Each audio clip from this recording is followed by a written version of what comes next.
This episode of the Coarse Grind podcast has been brought to you by Central Sports and Graphics Incorporated, family-owned and operated screen printing and embroidery business located in a historic storefront on Old Berwick Road in the heart of Espy. They've been doing screen printing for over 20 years.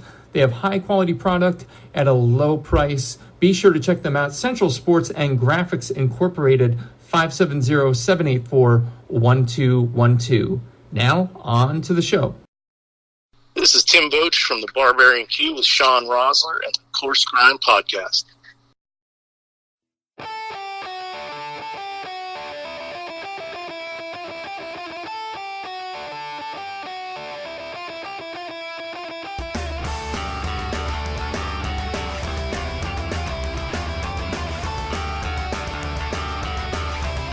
Ladies and gentlemen, welcome back. This is episode number 107. The Coarse Grind Podcast with you as always, host, creator, Shawn Rosler. How is everyone doing tonight? You know, let's face it, not only am I a professed creature of habit, which I am, I go so far as to habituate my habits, if that makes any sense. What I'm getting at here is, folks, when a show needs their fix, it needs a fix. And sometimes in between seasons of a certain feeding trough show of the utmost quality, you got to get back to the classics. One might even say way back, like double digits starting with a 1, to be exact, both season-wise and course grind-wise.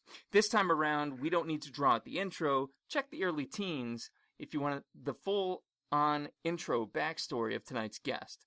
Neatly and succinctly, though, here we go. Tonight's guest is an Oklahoma native who discovered his passion for food at an early age.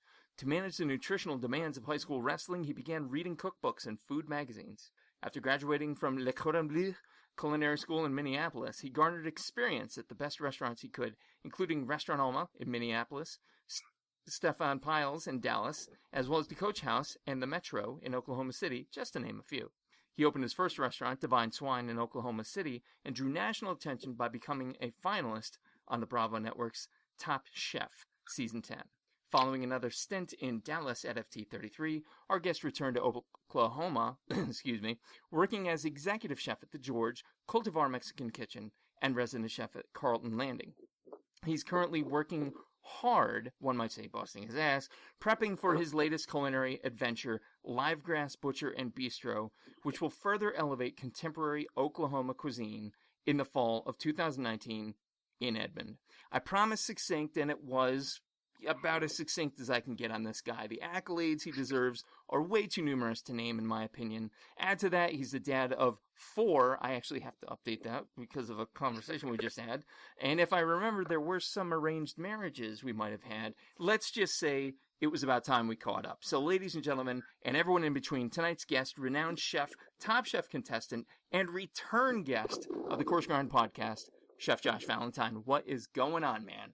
Hey, man, how are you? Thanks for having me back. Good. I know we were catching up beforehand, and we joked about that, going from 3 to 4. People always bust my balls about, going from man defense to zone defense. You just went full on, like, double up. Yeah, I know. It's insane, I just, for some reason, I think some part of me wanted a boy in there somewhere. I just kept trying, Well, it's not in the cards. It's not in the cards. You're kind of like putting the chips on red, and the roulette spins every time, and it's just giving you black each time. I think the whole board is just black, and I'm colorblind. I can't see it. That's right. They switched it on you. Like, here, Josh, wear these glasses. They'll work. Oh, man. Yeah. In any case, so great to have you back, man. Like I was saying while we were catching up a little bit, 100 episodes gives you this perspective on people you want to catch up with, and you're about as far back as they go, man, and you have been a busy human being. So for folks new to the show, folks with terrible short-term memories, although in this case it might be long-term memories, starters, mains, and afters. Starters, we're going to talk about where the evening's guest came from, what brought them to where they're at. Mains, we're going to talk about where they're at, where they're going, 5-year plan kind of shit there. And afters, a little bit more irreverent, a little bit more off the cuff, but no one's been injured in 106 episodes, so I don't see it happening tonight. So for those folks who weren't plugged in pre-20 era of the Coarse Grind Podcast, Chef Josh Valentine, talk to me about where and what you grew up eating. Oh, I grew up in Oklahoma City, Oklahoma, suburb outside Oklahoma City, born and raised. And I grew up eating what I considered basic Oklahoma food. There was a lot of biscuits and gravy in the morning for breakfast. Mm. You know, I've had my fair share of chicken fried steak, fried chicken, and you know, I was actually in Columbus, Ohio, doing a food event that we were talking about earlier called Flavored Nation. They had me up there cooking feta burgers, which is originated in Oklahoma down at OU. And so just you know, just what I consider just normal food, you know. And what was but that for me? What was that you made at Flavored Nation, Josh? That in Columbus, the Theta Burger? Yeah, a Theta Burger. Yeah. So it's basically nowadays what they do is it's a hamburger with cheddar cheese, pickles, and they use barbecue sauce most of the time now. Oh. Originally how it was a tomato based sauce that was probably forgotten about and cooked a little too long and got this really smoky quality to it, but it also had shit tons of celery seed in it, and then they just mounted a fuck ton of butter into it. But that was the feta sauce, and it was originated I think in the 40s, and they used to sell it outside the thing. God damn! And that's where it got the name. Oh, this is 1000% why I missed you, man. A fuck ton of butter. That right there. Fuck ton of butter. Yeah. That's a shirt, dude. You gotta be putting that shirt in Livegrass Butcher and Bistro. Like, I think that's your first piece of merch. Yeah, right. The problem is Oklahoma's a little bit still in the Bible Belt a little bit.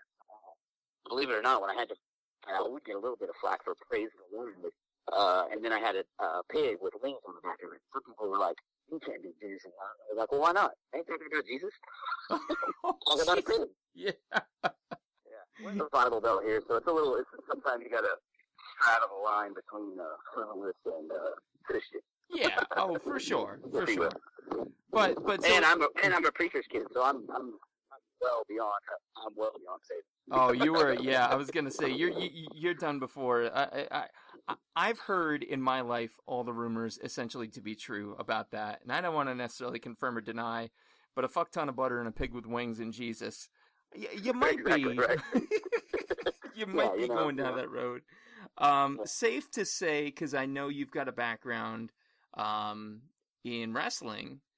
Safe to say you were a pretty healthy eater, not a picky eater growing up? Yeah, I was pretty healthy.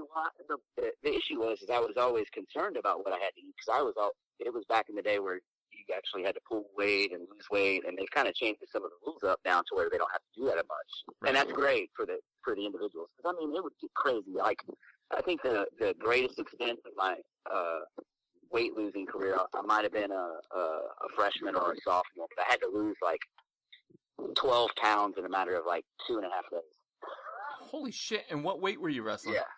Oh, then it was 119 or 112 or something like that. Something stupid. What? Jesus. Yeah. I was kind of a smaller guy growing up.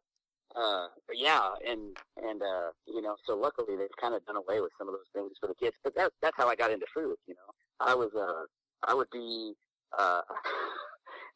in a sauna at the YMCA. I would drag a stationary bike into the sauna, wearing sweats, riding a stationary bike, reading Food Wine magazine. People would get in the sauna, these old men, naked men would get in the sauna and look at me and be like, "What in the hell is wrong with you?" And I'm like, "I'm reading." And they're like, "Well, we can see that, but why are you in here with a bike and sweats on?" What are you reading? And they thought it would be like some kind of workout magazine or whatever. And I'd show them Food and Wine. They're like, "You just like enjoy torturing yourself?" I was just gonna say that, dude. Like that's well, pure torture. I got tired of eating like a baked potato or plain pasta because for me back in the day I was thinking, oh, well, I just need all these carbs. I'd carb load all this stuff so I have all this energy and just burn it off. But I would just carb load. But I got tired of eating that shit. My mom, bless her heart, was a terrible cook, and she would cook for an army. You know, because I had 2 older brothers and my dad, and you know, and I'm at the time, you know, I'm like 5'4" and 112 pounds, and both of my brothers are over 6 foot. And they're both giants, and here I am over there eating a baked potato while they're having like spaghetti and meatballs or chicken fried steak or something like that, and I'm over here dying. So I started reading. That's how I got into food. Was I just started reading about food and about recipes and how to cook other things, and there was a switch there that I just loved. And then as soon as I stepped into a restaurant and actually experienced that kitchen camaraderie, I knew I was at home when people are calling their friends motherfuckers and just making just busting balls the whole time on the line. I was like, oh, this is perfect for me. Yeah. No, I know we were talking a little bit beforehand about Beth Aretsky, Grill Bitch from Kitchen Confidential, for those of you in the know. Yeah. And she and Tony both, referred to the kitchen as the pirate ship, the last bastion of pure debauchery, unrelenting, no forgiveness, no couth needed. Just get through it, survive it, and get out the other end. And it's getting a little bit better now. Obviously there's a lot more women in the field than there used to be back in the day, which I think is good.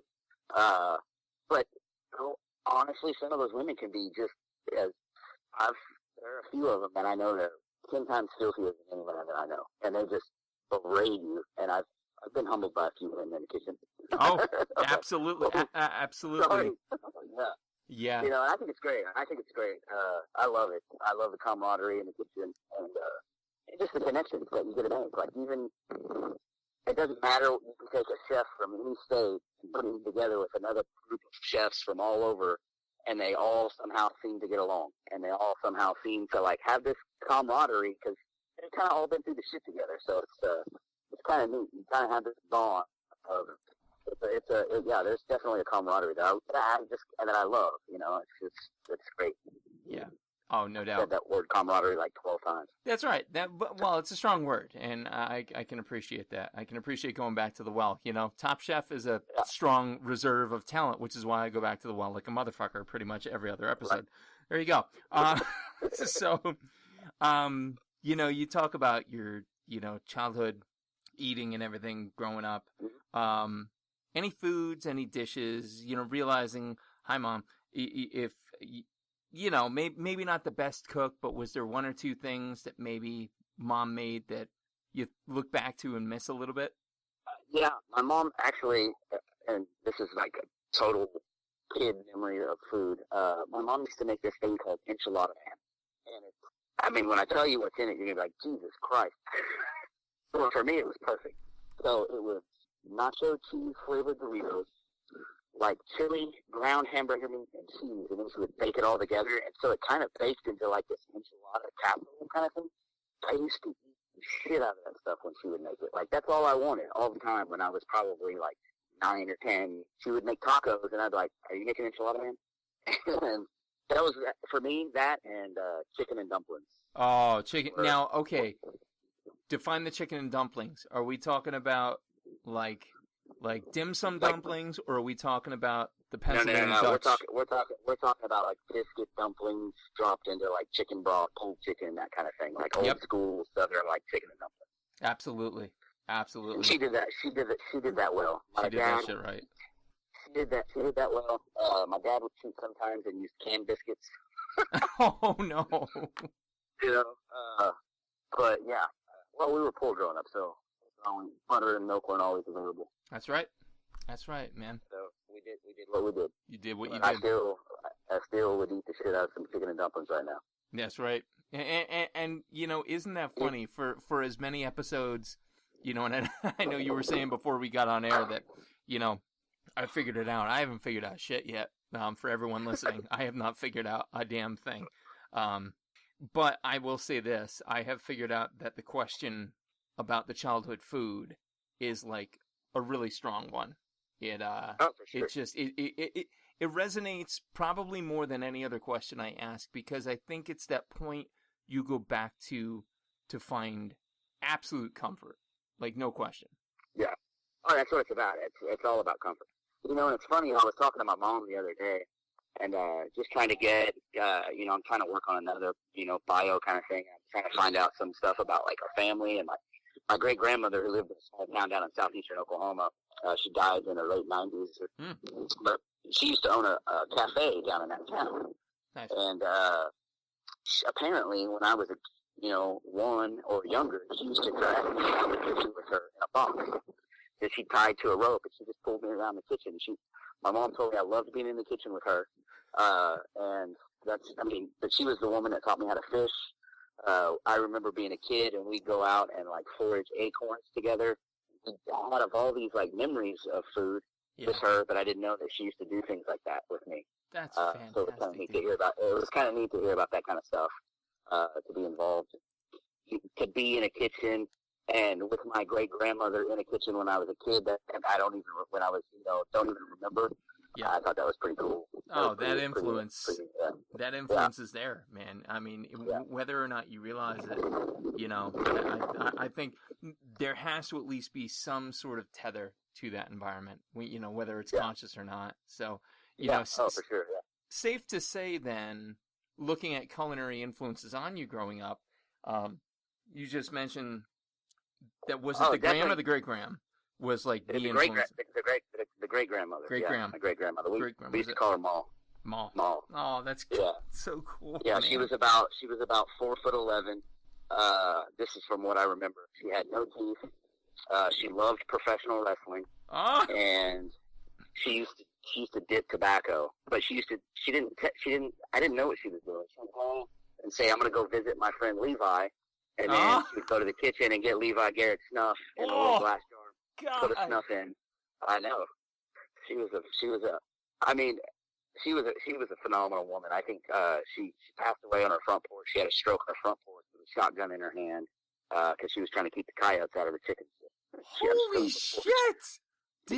Did you write a book about this yet? Because you should. No, I haven't. I'm probably going to. My partner is actually a book editor by trade, and he wants me to write a book about food in my life and that kind of thing. But I don't know.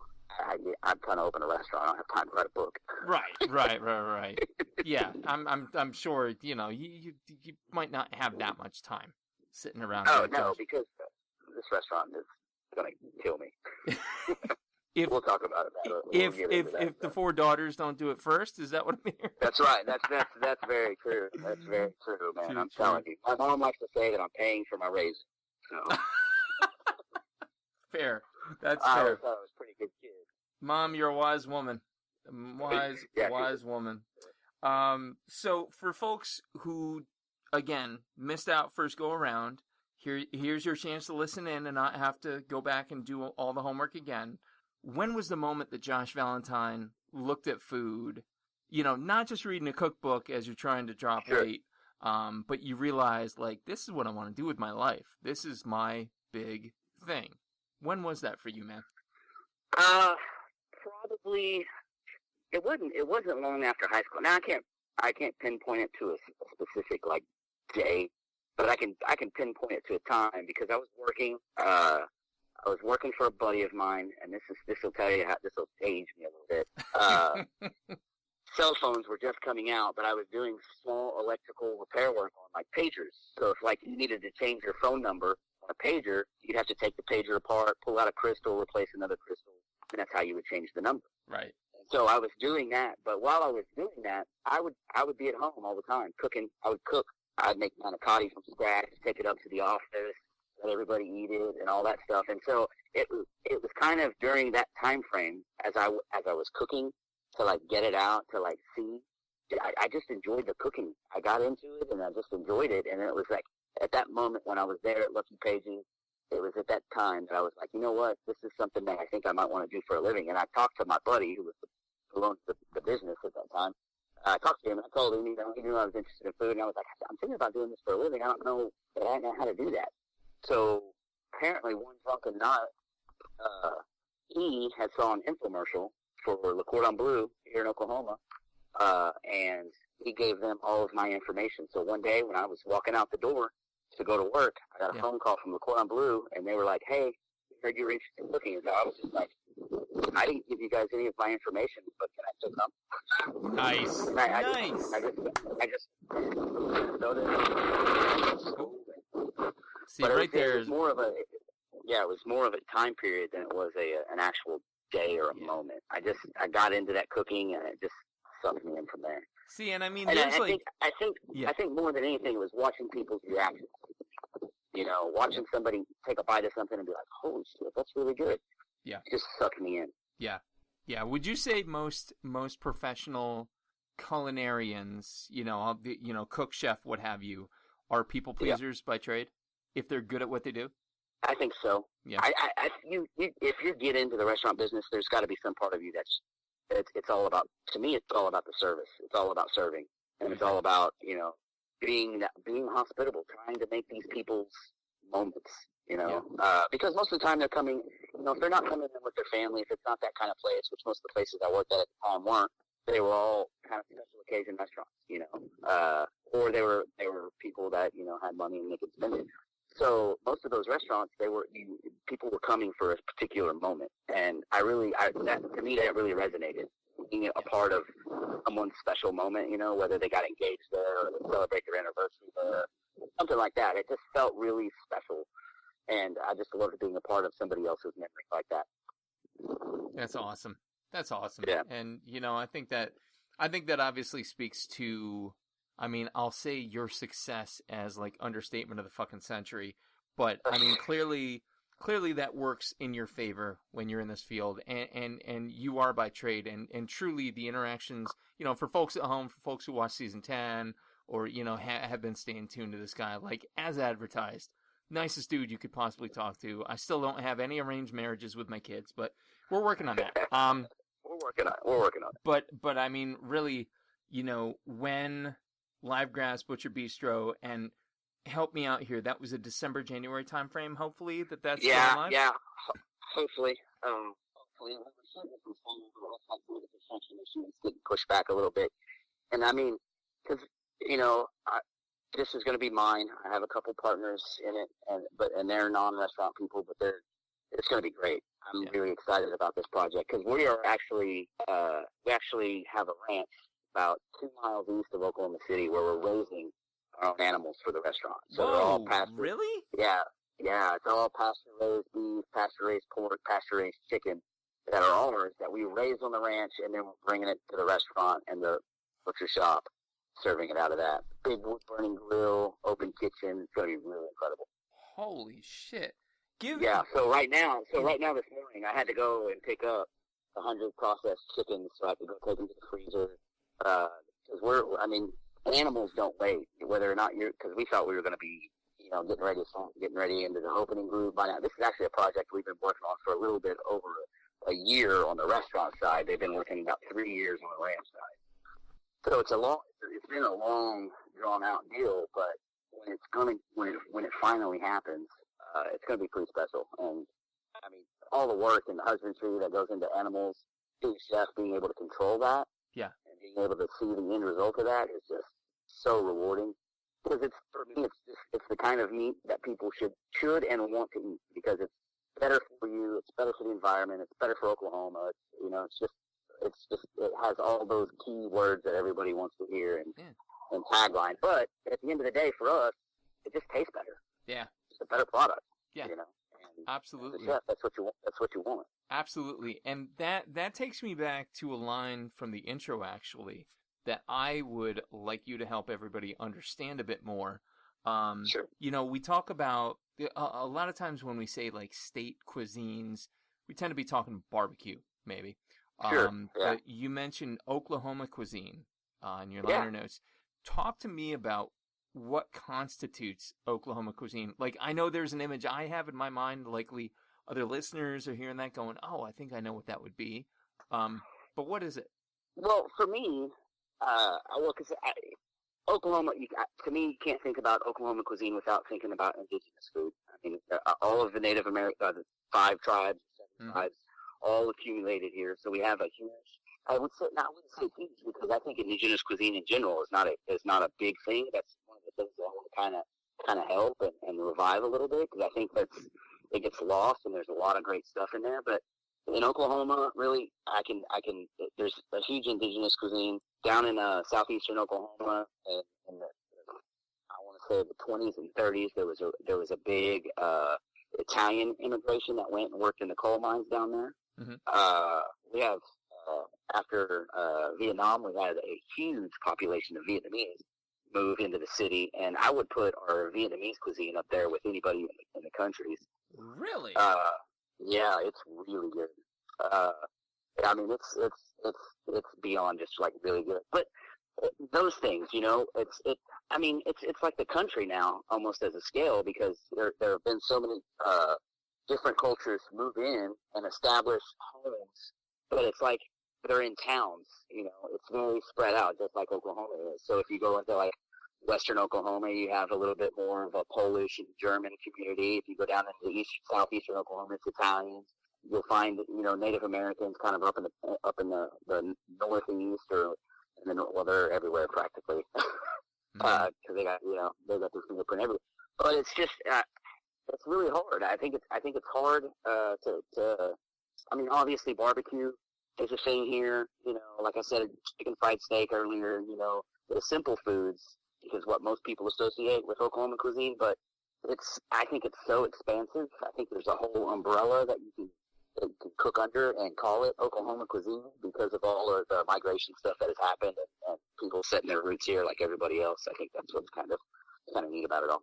That's awesome. That's awesome. I mean, not to sound landlocked in Pennsylvania, like I am, but like you wouldn't necessarily take that away from Oklahoma, and yet here you are putting it out there for everybody to consume. I mean, quite literally, the melting pot would be an understatement.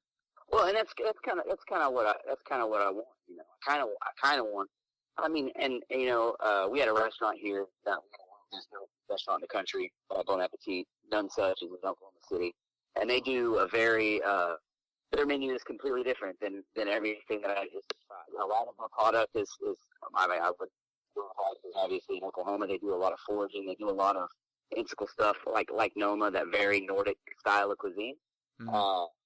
But they do it with Oklahoma flavors and Oklahoma profiles, and so I think that kind of thing can blow people away. When you see, I mean, we have wild sand plums that grow here, wild persimmons. I got a pecan tree in my backyard that's enormous, and the pecans this year are huge. I mean, so there's a ton of food here that you can, and that's what to me that goes back to the indigenous thing. So a lot of this food was wild growing back in the day, and that's the things that they would use in their cuisine, and I just kind of want to take some of that stuff and kind of modernize it and make it more today.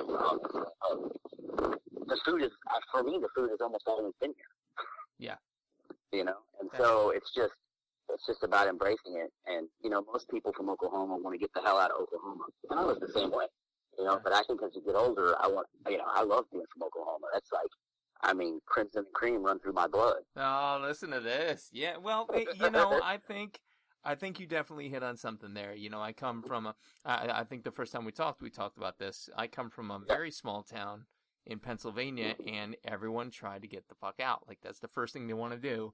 And the longer you're away, all of a sudden now at 42, I go back to Main Street, Honesdale. And this is like shout out to the people who've been on, man. Dieberry Forks, Here and Now Brewing.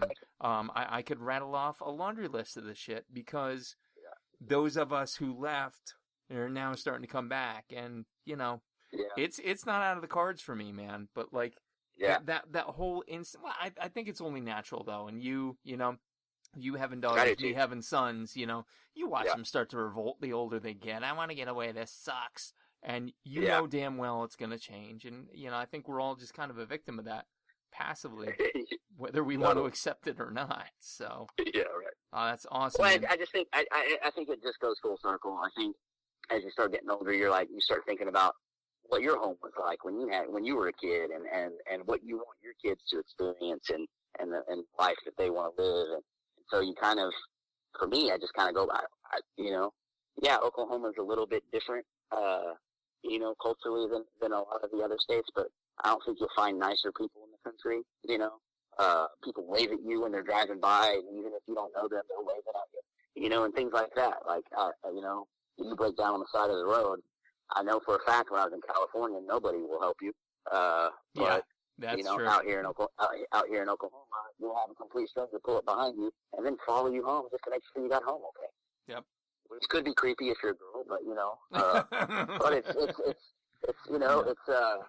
think that's just kind of like, we like to call it the Oklahoma standard. It's a tagline that, the state uses when it comes to like helping other people out and being there for other people and stuff like that.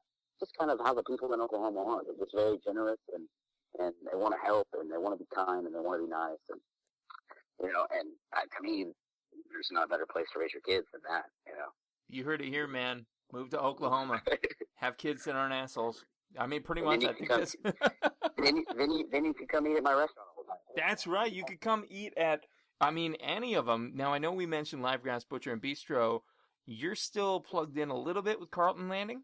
Yeah, I'll still be out. I'll still go out and do some community dinners and some chef things out at Carlton Landing, which is a little resort town built on a huge lake out here called Lake Eufaula. If you're familiar with like Rosemary Beach and Seaside down in Florida, it's the same designers. So it looks like, if you're honest, and you drive out there, because it doesn't look like it's in Oklahoma. You know, it's got this little kind of Stepford Wives, Pleasantville vibe to it when you first get there. And then you get there and you hang out with everybody, and it's just a bunch of people just trying to get away from busy life, living out on the lake, having a good time. It's a lot of fun. That's awesome. That's awesome. Yeah, it's a lot of fun. It's CarltonLanding.com, townofcarltonlanding.org for those interested in checking it out. It looks beautiful. It looks Stepford Wives-ish, but that's okay. We can roll with that. Yeah. We can roll with totally. It's okay. Because you know, I like to think that I'm a little bit of the seedy underbelly of Carlton Landing, a little bit, you know. If you're looking for the divey every vibe. time I'm there, it gets a little weird. Nice, dude. And then, okay, so in addition to this, as if planning Livegrass Butcher and Bistro wasn't enough, as if staying plugged into Carlton Landing wasn't enough, Flavored Nation, Chattanooga, what's going on? Yeah, it's a food event where they take a chef. They take one chef from all 50 states and they bring them together and they create, you know, an iconic dish from, you know, that state or you know. So I did it in Columbus. They had one in Columbus a couple of months ago, and I did it. And there I was cooking a feta burger. Well, I told them, you know, I was like, well, I like the feta burger and everything, but to me that's not really representative of Oklahoma. Like when I think of Oklahoma, I don't think of a feta burger. You know, Mm-hmm. you know. So this time in Chattanooga, I'm going to do a Three Sister salad with probably some venison or something like that on it. And the Three Sister salad is like what we were talking about earlier. It goes back to the Native Americans, the indigenous people. Mm-hmm. The Three Sisters are squash, beans, and corn. So they actually grew those plants together because they all helped each other out in this really symbiotic relationship. The beans would spiral up the corn stalk, you know, and the squash, and all of the nutrients that they put off into the ground all fed each other really well, the nitrogen and all that. And so they grew them all together. Yeah. And so, I mean, you can do these Three Sister salads or succotashes or all kinds of different things. You can implement those flavor profiles and a lot of different things. I mean, when you think about squash, beans, and corn, they're pretty limitless as what you can do with them. So. Yeah. Oh, for sure. Yeah. And, you know, for folks interested in Flavored Nation events, flavorednation.com, you can check out the Chattanooga event. Everything's up there. I'm looking at the Three Sister salad right now and wondering why my goddamn state of Pennsylvania can't move beyond cheesesteaks, but whatever. That's fine. I won't be too annoyed. At least I'm not Arkansas with possum pie. Sorry, Arkansas. That's true. But possum pie is actually a dessert, I believe. Yes. I don't think it's actually. Yeah, it's a dessert pie. I don't know where the name came from, but I love the tagline here. I'm looking at. We promise this pie contains no actual possum. Thanks for that. I kind of assumed, and I'm glad. Well, it is Arkansas, so you don't know. You never know. Actually, it's like they invented actually eating rodeo over there. I'm not sure, but it's just, Arkansas. The dessert hisses at you awkwardly as you eat it. There you go. Yeah, those things are just the fucking grossest looking animal. They're Satan. They're nasty.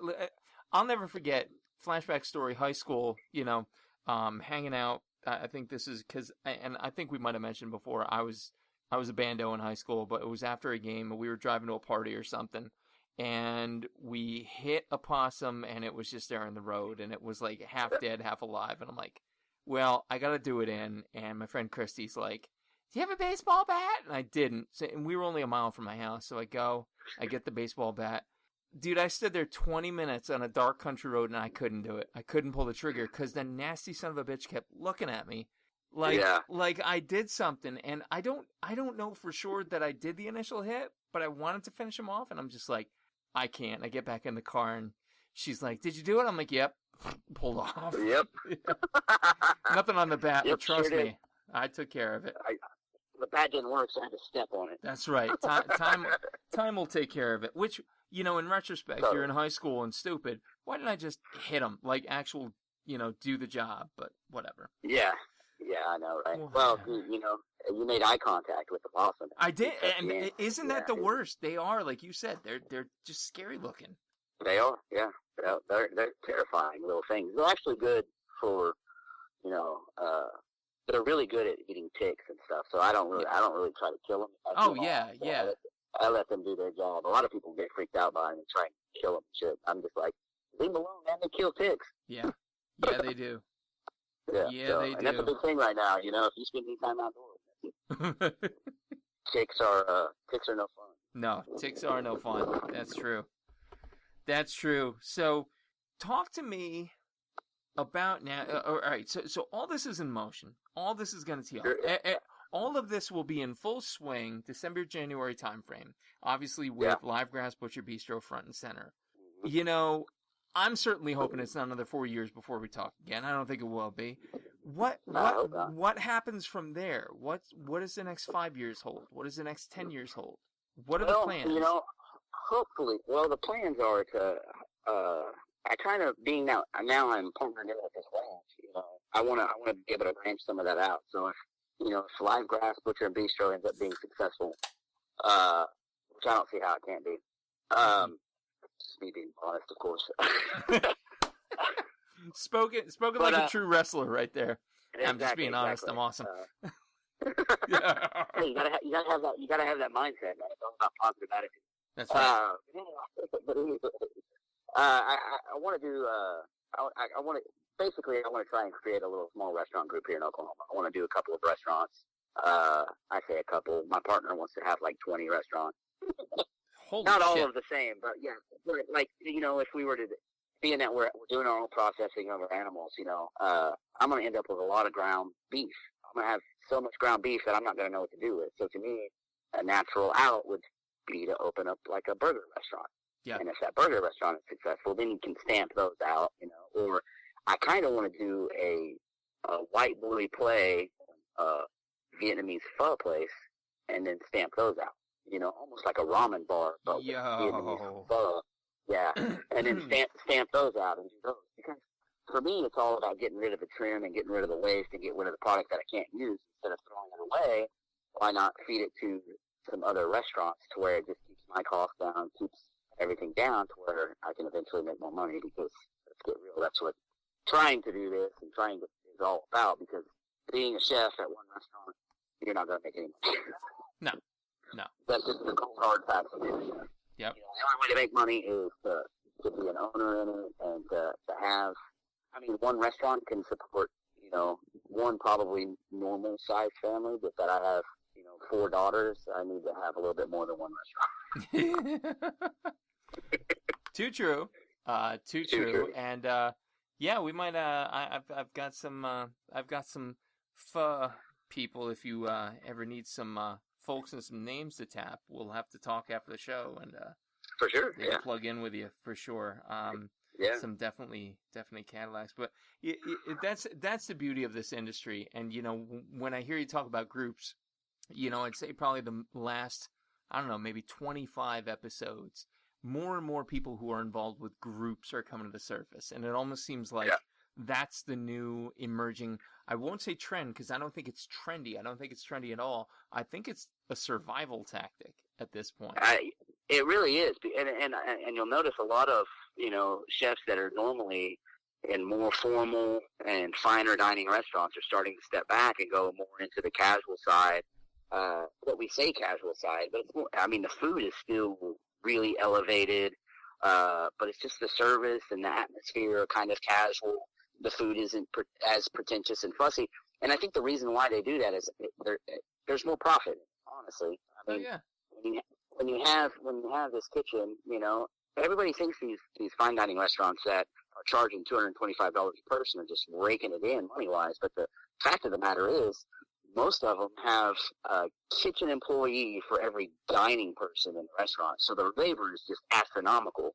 And so that plus elevated food costs because they are a fine dining restaurant ordering in caviar and langoustines and, you know, king crabs and all this other stuff. Your food cost goes way up, and so then everything else, you just got to match everything else. So then the wine goes up, plateware goes up, so all of the costs basically go up. But if you can start with a simple concept and then kind of just make sure that the food is greatly executed and you have, you know, not so much fuss in the interior, not so much fuss on the ingredients and stuff like that, then you can start to see a little bit more profit. Your labor isn't so high, your food cost isn't so high, and you can kind of, and then you can open up a couple of those, and then by doing that, then you can open up, you know, a finer dining restaurant that you don't have to worry about making so much money at anymore because your other restaurants are doing that for you. They're taking now care you can just have now you just kind of have a place to play and showcase what you really want to showcase. And so I think that's why you see a lot of the groups now is I think it's more about let's find concepts that work that can make us some money so we can really do and focus on what we want to do and not have to worry about the money side of it so much. Yeah, and at least that's, my idea. That's probably that leading cause of, like, you know, jumping off the ledge. Well, is that, like, I know in like other metropolitan cities, you know, like New York, Dallas, and Austin, things like that, like the rents are just going so ridiculous, outrageously high that you can't afford to put a restaurant in them anymore. So chefs we're pretty good at adapting to situations like that, especially like, you know, on the fly. Like, okay, well, that's going to be expensive here. We'll just fuck them and we'll go somewhere else and we'll figure it out. Right. And a lot of times, you know, they'll go into a place that's not so densely populated, that's kind of a little bit out of the beaten path, and then they'll put in a great restaurant, and then next thing you know, there'll be another little restaurant, and there'll be another little restaurant, and then it starts drawing people to it, and then the next thing you know, you have a little new section of downtown that's blowing up and the new hot area. So I think that's kind of the thing. I don't know. Just like you, in over 100 episodes, I'm still trying to figure it out. I'm doing it for 20-something years now. Well, you were supposed to have it all figured out by now, Josh. Wasn't our agreement. Well, I'm kind of a fuck up. I don't know if you know. No, that's why we get along, dude. Same. So fucking classic, man. I love it. And, you know, obviously all those ventures, you know, we're here to blow it up for you, you know, when it happens. But I really don't think you need anybody else but yourself. And you've just been killing it, man. So again, kudos, you know, so glad you took the call back. And, you know, again, I think the future looks nothing but aces for you, buddy. Well, thanks. I appreciate it. Yeah, man. Hopefully it won't be for you. No, you know, and again, hopefully the 4 daughters don't kill you before the restaurant opens. So, yeah, hopefully not. My 3-year-old tries, though, man. Yeah, I'm sure. Kind of pulling that curtain back, as I like to do from time to time. Josh and I were texting a little bit before the show. We were supposed to go off at like 9 o'clock, and I texted him. I'm like, yeah, the kids are being assholes. He's like, oh, cool, me too. All right, cool, perfect. So it's it's good to fun like. So, all right, real quick, a couple of the afters. We won't go as deep as typical, just because you've done it before. You've survived the gauntlet, and I don't see any need to push you through the fires of hell again. I'm standing. Let's do a little future play here. I'm standing in your kitchen at Livegrass Butcher and Bistro. What music do I hear you playing? Well, if it's prep and there's like no guests and we're just in there getting down and dirty, more than likely it's gonna either be like 90s rap or heavy metal. Nice. Just because those to keep people moving. You gotta go. Just the beat. Yeah, you gotta go. It makes you be in a hurry without actually thinking you have to be in a hurry. They just move faster with faster music. But for me, I just love listening to like 90s rap. I mean, I grew up with 90s rap is classic, man. Yeah. Absolute classic. I feel like they stopped making good music after the 90s. Like after the 90s, it was the 90s, and then they just started making shit. I mean, with a few exceptions, but just general mainstream music just became all shit after that, I feel like. Josh, maybe we'll talk offline about signs that we're getting old, but shh. Yeah, right. Knee-jerk reaction, I agree, and then I'm like, all right, let's stop it. So just rein it in. Listen to Symbol X19 and listen to his auto-tuned. Stop it. Yeah, I was like, what's that guy's name? Yeah, exactly. How do you pronounce that? What is that? An ampersand? Fuck, ridiculous. Yeah. All right, so now he's rapping metal, of course. Hey, if you're on Pandora, man, you got to check out Hip Hop Barbecue. Best channel ever. Oh yeah, that's totally on my playlist. Excellent. I Yeah. had no doubts. I'll be honest, no doubts Yeah, whatsoever. Yeah. Deserted Island question, and I'm gonna actually do some homework later and go back and check your answers against episode 13. Okay. You're gonna be on a deserted island, inexhaustible supply of 3 foods or food type items. What would they be and why? 3 foods and 3 food type items. Does whiskey count? Whiskey counts. Whiskey's one. Okay. Well, just because I'm gonna be on a desert island by myself, I might as well get drunk and have fun. Damn right. Man, that's tough.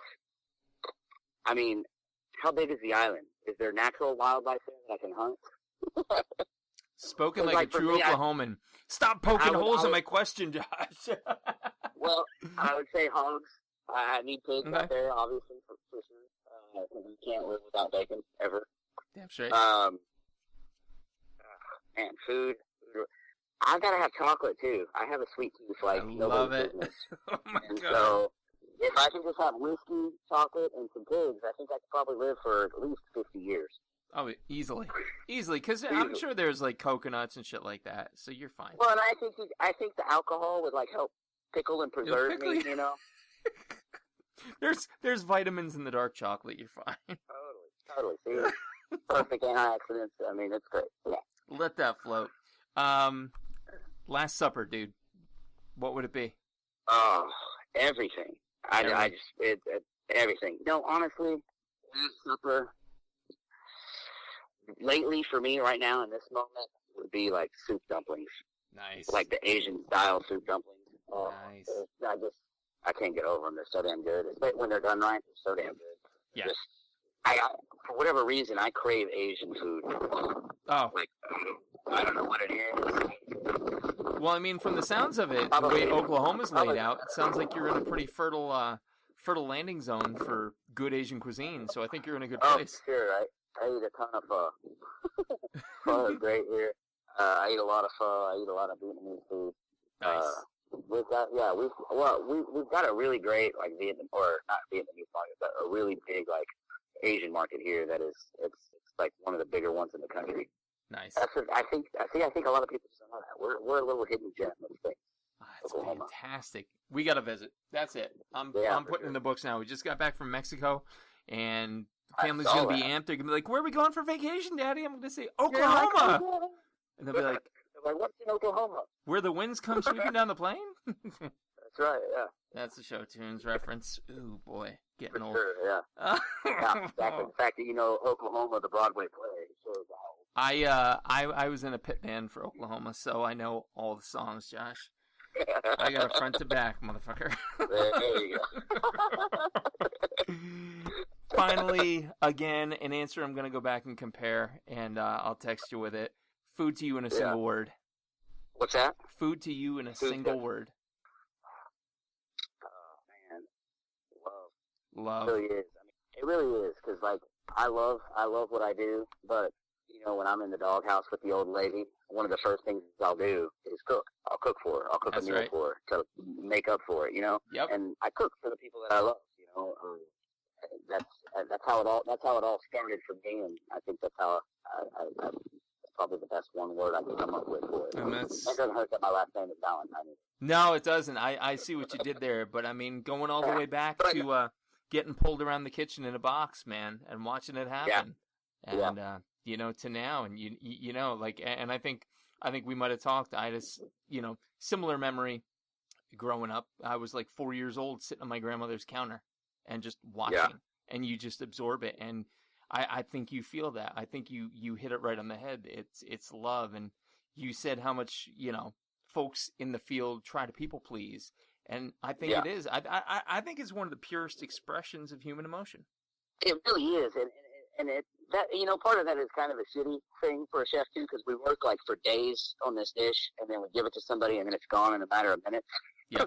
So there's that, but it's just I don't know. It's so rewarding and gratifying to again, be part of people's experiences, because hopefully every chef wants to be able to create good food, and they want people to enjoy the food. But I think more than anything, it's about them associating that food with that memory, and always having that as part of that memory. And I think for me, that's what drives me as a chef. No question. And clearly there is a metric shit ton that drives you as a chef, Chef Josh Valentine. Livegrass Butcher and Bistro popping off December, January. Again, I'm gonna be glued to it, but anything that the show can do to help push that out. Carlton Landing, be sure to check it out. The town of is townofcarltonlanding.org, carltonlanding.com to check more out about that. And again, Josh is going to be in Flavored Nation in Chattanooga, Tennessee, representing the Three Sisters Salad, while my lame-ass state pushes another cheesesteak down people's throats. So, be sure to check him out, flavorednation.com. I work for a group out of Philadelphia. Now they're going to, shun me next time I come to the office. We heard you disavowed the cheesesteak. Shun. Shun. You are shunned. You are shunned. And folks interested, man, be sure to check out the Big Chef, Josh Valentine, on Facebook, Instagram. Are you out on the Twitter at all? Twitter sphere? I'm not really. I have one, but I don't really keep up with Twitter much. Sure. So basically just Facebook and Instagram. Yep. Check one. Yeah. It's going to be doing the same thing, man. But definitely stay plugged into this guy. And if you're ever out in the Midwest, Oklahoma is apparently the place to be for my main man, right. Chef Josh Valentine. Buddy, thank you so much for being on the show again. Appreciate you, brother. Yeah, man. Ladies and gentlemen, this has been episode number 107 of the Coarse Grind Podcast. With me again this evening, Chef Josh Valentine, the powerful force between Livegrass Butcher and Bistro, set to open December, January. Carlton Landing, resident chef from time to time, and Flavored Nation in Chattanooga, Tennessee, representing his home state of Oklahoma. Our producer, as always, has been the Reverend Johnny Lamoria, a.k.a. Johnny Leland Robinson. Be sure to check out all his things, Steampunk Fringe and Libertarian in the 18431. Our next episode, we're going to go up to the Northeast in Maine. Stay tuned.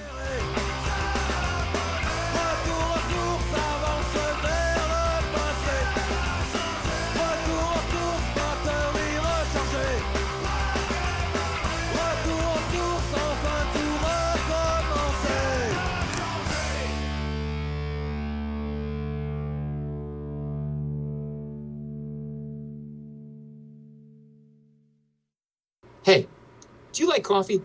Do you like gourmet coffee? Do you like really amazing gourmet coffee that's a total steal and just happens to be based on a culinary podcast? Well, look no further. The Coarse Grind Podcast has teamed up with the Mr. G Coffee Company to create the perfect custom blend. Dark as the logo itself with hints of caramel, sea salt, and dark chocolate. It is luxury in a cup at an incredible price. Be sure to check out their site today, MrGCoffee.com, and order some now.